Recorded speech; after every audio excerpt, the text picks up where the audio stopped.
पूरी तरह डुमरिया के अल्पसंख्यक मुत्तहिद हैं और पूरी मजबूती से राष्ट्रीय जनता दल के पक्ष में अपना मतदान करेंगे। चारों तरफ अराजकता का माहौल है, महंगाई चरम सीमा पर है, कोई भी सरकार के विरोध में बोल रहा है तो उसको देशद्रोही का मुकदमा करके जेल में डाल दिया जा रहा है। इस देश के दो मुख्यमंत्री को जेल में डाल दिया गया है। मणिपुर की घटना आपने देखा, किस तरह से महिलाओं को नंगे करके घुमाया गया है। मोदी के शासनकाल में हाथरस में एक दलित लड़की के साथ बलात्कार करके जब हत्या कर दिया गया और उसको उसके परिवार को लाश तक नहीं सौंपा गया और जला दिया गया। 15 लाख रुपया हर गरीब के खाते में डालेंगे, 2 करोड़ नौजवान को रोजगार देंगे, किसानों का आय दुगना करेंगे, 60 दिन में महंगाई पर नियंत्रण करेंगे। सारे वादे इनके झूठे हैं। इन्होंने देश को लूटा, इनके लोगों ने लूटा। आपने देखा हो कि इलेक्टोरल बॉन्ड के माध्यम से 6000 करोड़ रुपया इन्होंने अवैध रूप से चंदा वसूली किया है।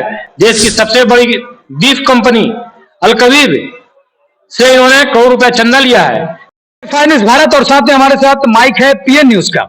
इन सभी में आपका स्वागत है। और आपको बता दें कि एक न्यूज वायरल हुआ है डुमरिया में, जिसमें किसी व्यक्ति ने एक चैनल पर दावा किया है कि जितने भी अल्पसंख्यक समुदाय के डुमरिया के लोग हैं वो भाजपा को वोट दे रहे हैं। जबकि ये कितनी सच है और कितना गलत है, इन तो बातचीत करेंगे। साथ में हमारे साथ है राष्ट्रीय जनता दल डुमरिया के प्रखंड अध्यक्ष और राजद के वरिष्ठ नेता साजिद अहमद बागी। इसके साथ अल्पसंख्यक समुदाय में भी एक अच्छी पकड़ रखते हैं, तो इनसे हम बातचीत करेंगे कि आखिर इस वीडियो की सत्यता क्या है और लोग जो दावा कर रहे हैं कि भाजपा में तमाम अल्पसंख्यक समुदाय के लोग जो हैं जा रहे हैं, इसमें कितनी सच्चाई है सर? सबसे पहले तो मैं फायर न्यूज और आपको धन्यवाद देता हूं। जो वीडियो वायरल हुआ है उस वीडियो में कोई सच्चाई नहीं है।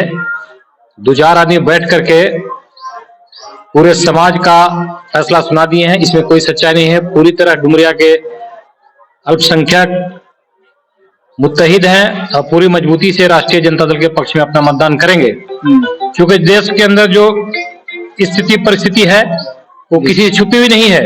चारों तरफ अराजकता का माहौल है, महंगाई चरम सीमा पर है, कोई भी सरकार के विरोध में बोल रहा है तो उसको देशद्रोही का मुकदमा करके जेल में डाल दिया जा रहा है। इस देश के दो मुख्यमंत्री को जेल में डाल दिया गया है। मणिपुर की घटना आपने देखा, किस तरह से महिलाओं को नंगे करके घुमाया गया है। भारत के महिला पहलवानों के साथ जो कुछ भी हुआ वो भी किसी से छुपा हुआ नहीं है।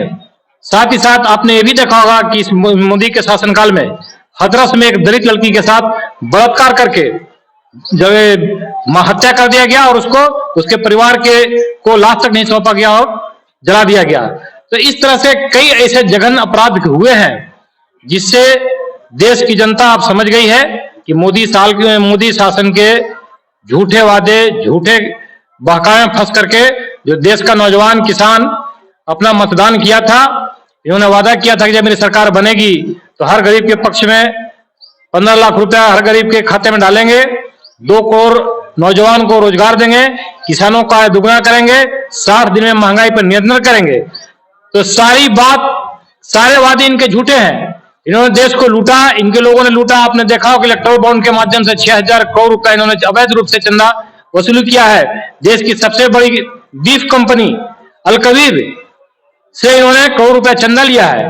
तो ये तमाम चीजें इस देश का अल्पसंख्यक ही नहीं बल्कि हर नौजवान समझ गया है और ये तय कर लिया है कि इस बार जो लोकसभा का चुनाव होना है उसमें हर हाल में मोदी सरकार को उखाड़ फेंकने का लोग संकल्प लिए हैं। और जहां भी हम लोग जाते हैं अपार जन समर्थन मिल रहा है।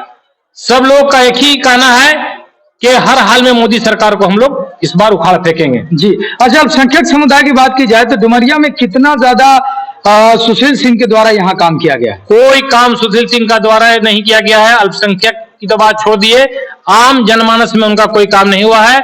18 साल से इस क्षेत्र के वो एमपी हैं और इन्होंने इस क्षेत्र का कितनी बार दौरा किया उन्होंने? जीते दौरा वही, कुछ लोग मरते हैं तो उनमें आते हैं और चले जाते हैं, कोई काम उनका यहाँ नहीं है। कुछ लोग आते हैं। आखिर उस वीडियो में सर ये भी देखा जा रहा है कि उसमें 10 से 15 अल्पसंख्यक समुदाय के लोग हैं और तमाम लोग का एक ही कहना है कि भाजपा को वोट दें। उस वीडियो में ध्यान से आप सुनिएगा तो एक आदमी ये भी बोला है कि किसी भी हाल पर हम लोग भाजपा को वोट नहीं देंगे। अब आप अपने दरवाजे पर 2-4-10 आदमी को बुला करके और मनमाने ढंग से अगर बाइट देते हैं तो आपकी अपनी मर्जी की बात है। अन्यथा डुमरिया प्रखंड का कोई भी अल्पसंख्यक भारतीय जनता पार्टी के पक्ष में अपना मतदान नहीं करेगा। पूरी मजबूती से 19 तारीख को सवेरे लाइन में लग करके लालटेन छाप पर बटन दबाएगा और हमको विश्वास है कि भारी बहुमत से इस बार हम लोग इमामगंज विधानसभा से लालटेन छाप के प्रत्याशी अभय कुमार सिन्हा जी को जिताएंगे हम लोग। जी, एक सवाल और बनता है सर कि उस दिन शुक्रवार है, 19 अप्रैल की बात की जाए तो पहले चरण का जो मतदान होना उस दिन शुक्रवार है, जुम्मा के दिन अल्पसंख्यक समुदाय नमाज पढ़ने के लिए भी जाते हैं, तो ऐसे में उन्हें कितना जल्दी काम करना होगा जो वोट भी हो जाए और उनका नमाज भी मुकम्मल हो? पूरी तरह से लोग माइंड मेकअप कर चुके हैं। मतदान शुरू होते ही लाइन में लग करके अपना मतदान करेंगे और जैसे नमाज के समय होगा नमाज भी पढ़ लेंगे और नमाज के बाद फिर से आके मतदान में लगेंगे। ये सब तो प्लानिंग चलती ही रहती है कि कैसे अल्पसंख्यक वोट को कम किया जाए, लेकिन इस बार अल्पसंख्यक समाज, अल्पसंख्यक समुदाय पूरी तरह से डिटरमाइंड है कि किसी भी परिस्थिति में हम लोग इस सरकार को दिल्ली के गद्दी से उतार के रहेंगे। जी चलिए, बहुत बहुत धन्यवाद। तो क्या कुछ बात कर रहे थे राजद के वरिष्ठ नेता डुमरिया के राष्ट्रीय जनता दल प्रखंड अध्यक्ष शाहिद अहमद बागी जी से, और जो एक वायरल वीडियो था उस पर क्या अपना पक्ष रख रहे थे। इसके साथ अभय कुमार सिन्हा यानी कि राजद के जो समर्पित उम्मीदवार हैं उनके लिए भी ये वोट के लिए अपील कर रहे थे। धन्यवाद। आप देख रहे हैं फायर न्यूज भारत से रिजवी की रिपोर्ट। जय हिंद।